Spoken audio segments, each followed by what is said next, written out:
Hey, welcome back. Just about finished this painting. So you can see we've come down. Of course, there are many more up above, but I thought I'd get down here and we'll show you the process on these final ones. How about that for a camera move? So I'm just like finishing up the shadow, and then we'll get at these two martinis, and then there's this one last row down here, or excuse me, Manhattans. So I just thought I'd give you a chance to see again this little bit of this process. What I'm very excited about is, I have been sharing these on some of the time lapse on social media, and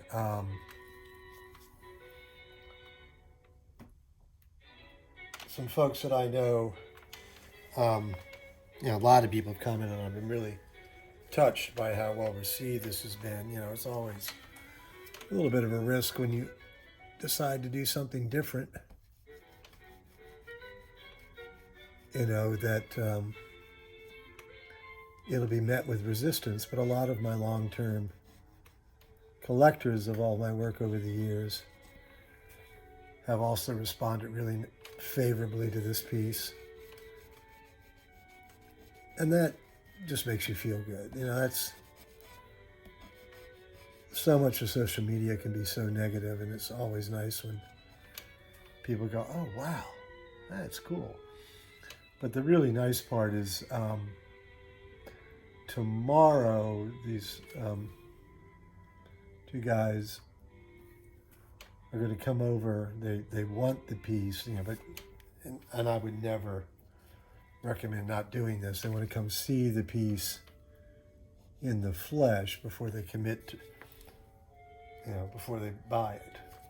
But it was just such a nice thing. It was like, they were like, are you selling this?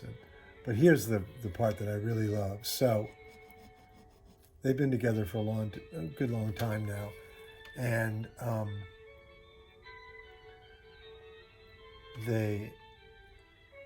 as one of them put it, bonded over Manhattans at this particular bar here in town that I was the bartender at. So as they were getting to know each other and start their relationship, I was making Manhattans for them. So this piece has an extra level of specialness for them. And that makes it extra special for me. There was another friend interested in the piece as well, but I just love the story and the symmetry of it all. That here I am painting Manhattans, and the people that are going to purchase it have a special place in their heart for Manhattans because of how they figure into their relationship. And the fact that not only did I pour the Manhattans that they bonded over, but then to turn around and do this, I'm also the artist who painted these. I just think that's wonderful. What do you all think? So this piece, like I say, is one row away from being done. And since they're coming tomorrow, it's gotta be done. I hope you don't mind the classical music in the background. I usually paint to classical music, mainly because it's ad-free, as a general rule. So I'm listening to public radio. And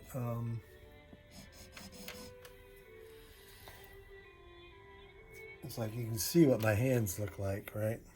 And that's with gloves on.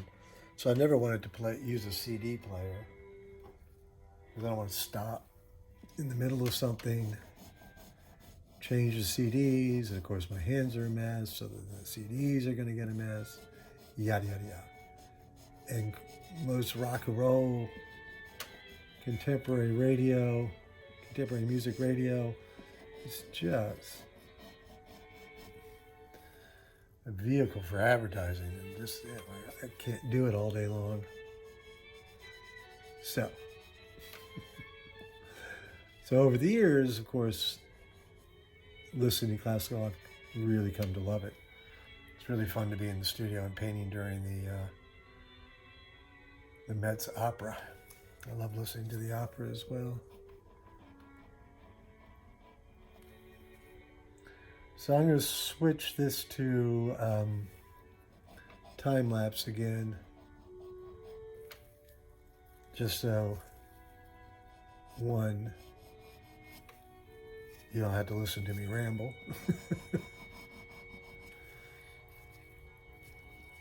But you can still see how this comes together. And I also do intend to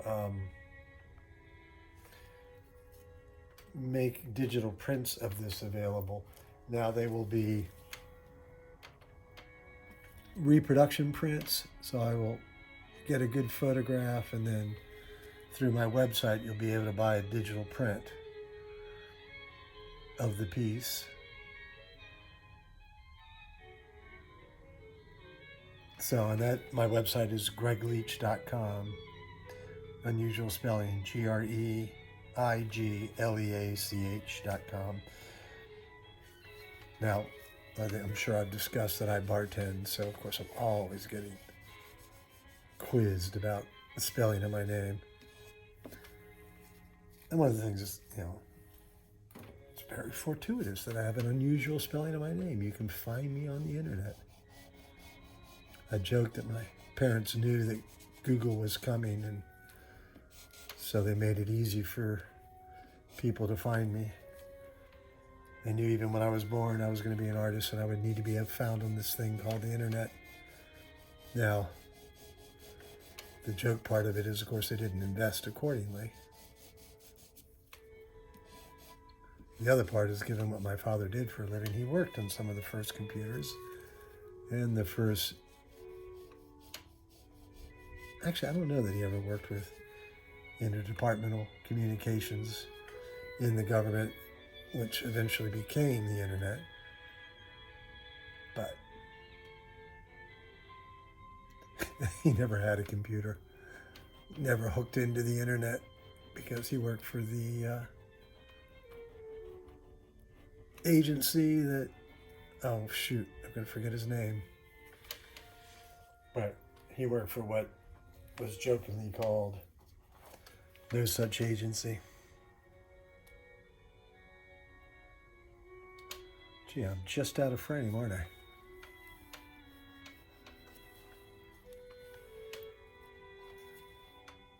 Yeah, you can just barely see the part. But I'm coming down that way here in a second. So, I know I've said I'm going to switch here. I guess I will eventually.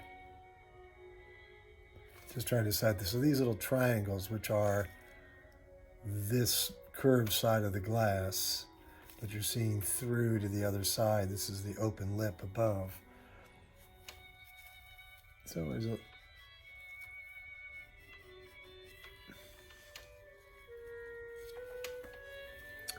trying to figure out what colors do that, or how to do them.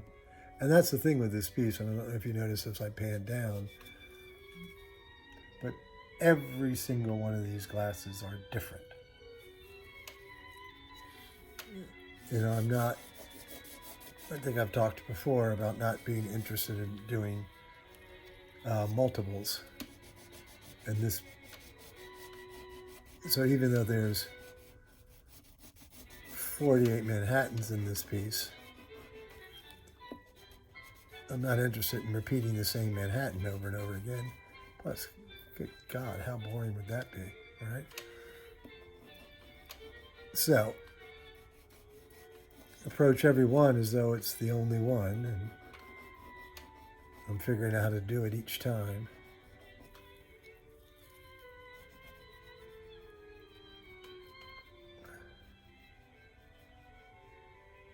So the only consistency in these are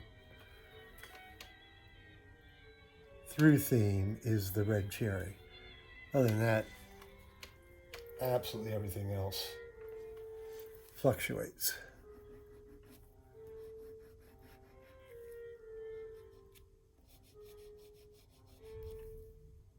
And that makes the whole thing a lot more interesting to look at, of course.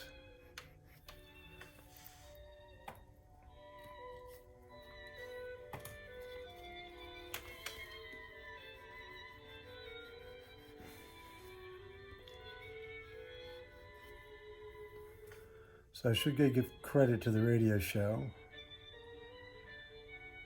So this is, oh shoot, Phil McLaughlin, exploring music.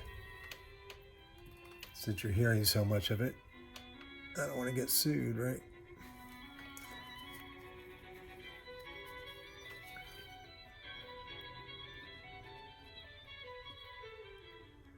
I haven't done that one before. Big reflection on the glass. So I'm going to try something else too. So far, all the glassware has been cool color stemmed. So, whoa, can barely hold on to that one.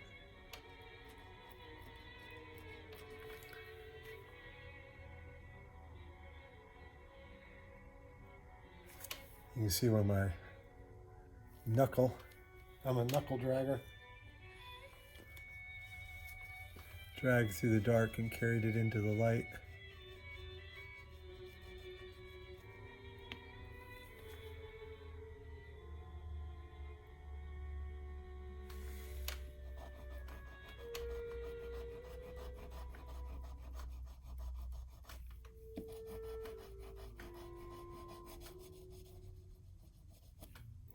So these color transitions have been an interesting thing to try to figure out. Because again, normally I'm handling, like this has got a figure down relationship, and this isn't, this, what you're looking at here couldn't exist in real space. So there's usually shapes and sizes and things to help me determine what it is. But can't do it. That's not the case here. So these transitions aren't hung on something in the physical space. The edge of the bar, the edge of the shelf, cocktail napkins, whatever. So it's sort of been an interesting thing to try to figure out. And it's something different for myself. Different is good. Different and good is better. But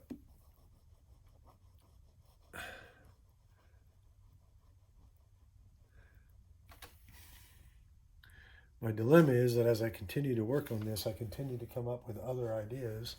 So I've got about 3 or 4 more versions of this in my head. Many of them kind of dealing with the same pun idea as this one. Of course,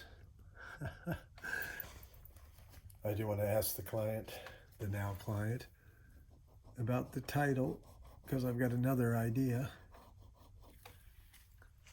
given the story behind the piece, or behind their relationship to the piece.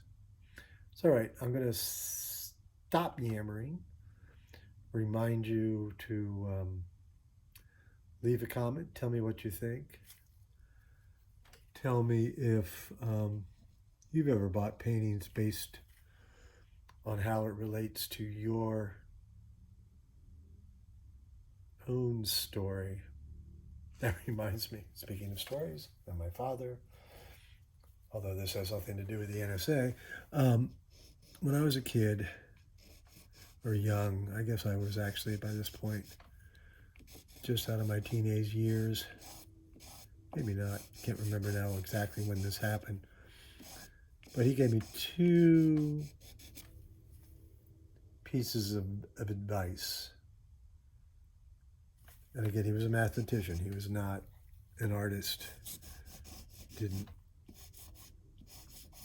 really know anything about the art field, but in many ways he knew everything you needed to know. These two statements were: one, it's only worth what you can get, sell it for when you need the money.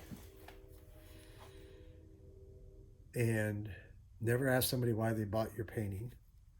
You might find out it matches the wallpaper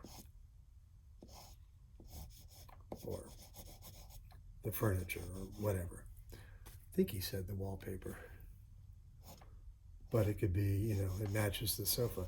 And it turned out to be right one time.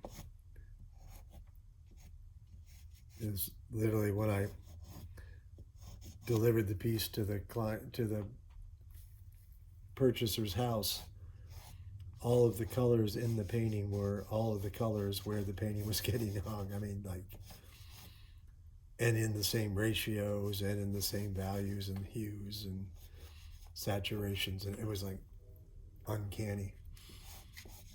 So, and both of those statements have proved too true in my life. One of the reasons I bartend is because it's worth a lot more if I don't have to sell it when I need the money.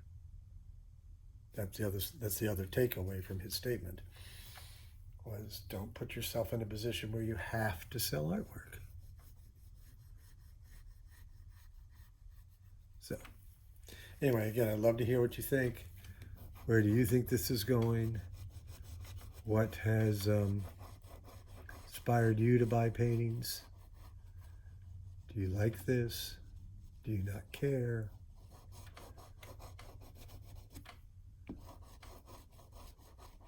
What do you think about Manhattans? Do you drink them?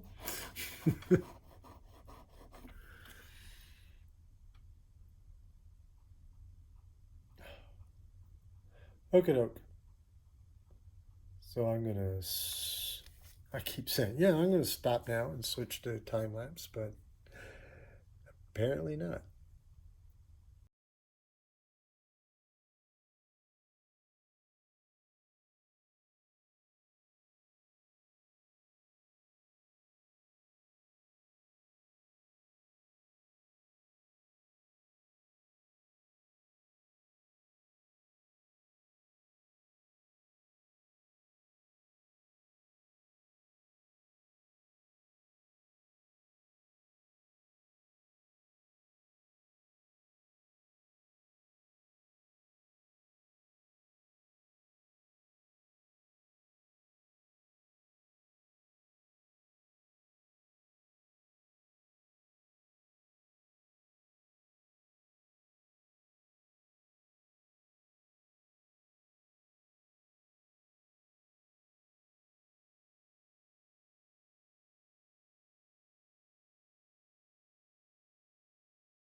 So I thought I'd bring you along for the final glass of Manhattan. Almost makes me want to go in and fix myself one, although I don't have the ingredients. I'm not even sure I had the proper glass. But, so the piece, to remind you, this is the 48th Manhattan. Just realized, we can do a whole nother joke with the Rob Roys.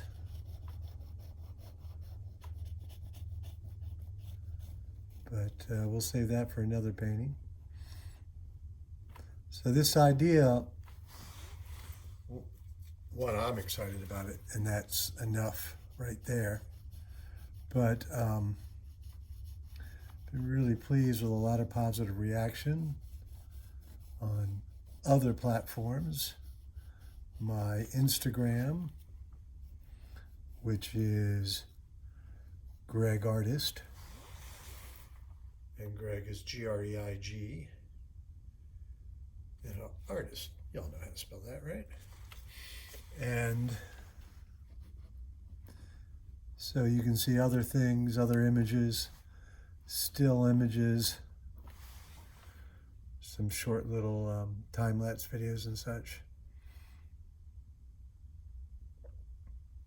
And where was I going with that? Oh, and on Instagram, on Twitter as well, that's Art of Cycling. Because that was started as a sort of a place to communicate my cycling art with the world. I do share some of this work there, of course. Just because I have,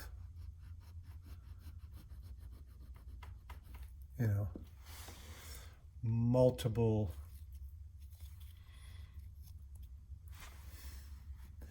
works that I do.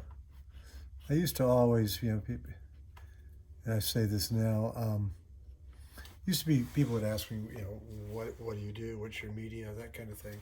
Used to be a very easy answer. And as you can see from this, a YouTube channel now, I do a lot of different kinds of work. Some people think that is inappropriate, which I don't quite understand, but I will confess when I was younger and starting out, there was a professor and painter,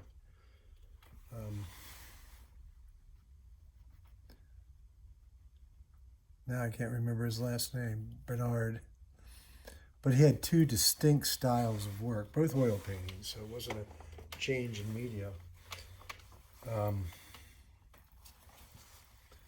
One was very, God, I'm blanking on names. It is late, but I wanted to get this piece done today. So I'm out here working late in the studio. But he had two very different, going uphill here, bodies of work, and I thought that was so strange. Why aren't you doing just one thing? And like I say, in his case, it was all the same media. In my case, everything, I'm doing different media. All of this is sort of a combination of two things, which kind of excites me. Using these Linocut, so what I want, stamps in essence. Of course, I made the image. I'm not just going out and buying stamp kits and using that, although, that's another valid way to do this. But sort of the idea was, let's see what repetition gets us in sort of a forced repetition. And I talked about Wayne Thibault earlier, and this is sort of a riff on what he was doing. But let's see what repetition gets in sort of this both objective and non-objective painting. But so now, of course, I do all these. So, what media do you, what do you do? And I do a lot of different things. But each image or each concept couldn't be done differently. I'm sort of matching the media to the image, because this thing would have been very, very different in watercolors. But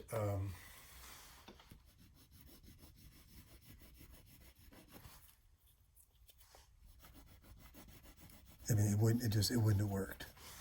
So that's, again, matching the media to what you're trying to do. It's sort of, a short story versus a novel versus an essay. What are you trying to do? What do you hope to communicate? Or, are you just having fun? And believe me, there's nothing wrong with just having fun. Because I've had a lot of fun doing this piece. So the final step is to sign it and title it. Take my gloves off for this so I don't get color in the wrong place. I think this is fun that I will be dating this May 1st. Now, of course, I'm in the States, so we title things a little differently. And they do, or date things a little differently. So here I'm going to pull back, actually tilt down just a little bit. So I sign all of my work like a print. That is on the white border.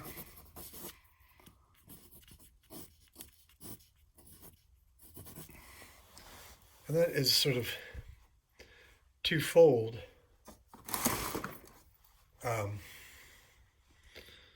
One, you can find the title and the date. Sorry. And two, by doing it this way, the white paper space is really important to me. So sorry for the camera work. By putting the signature and the title in this white space,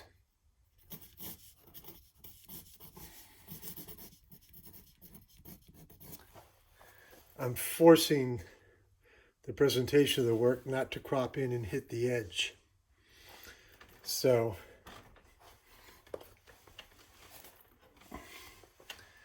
again, to pull out and let you see the whole piece.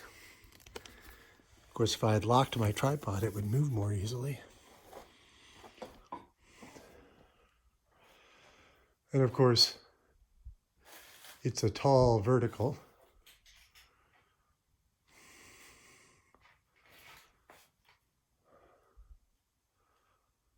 But there's the whole piece. Looks like it's come in focus. All right. Well, thank you all for watching, liking, commenting. And I can't wait for this to find its new home. Thank you all for taking the time. My whole tripod just fell off.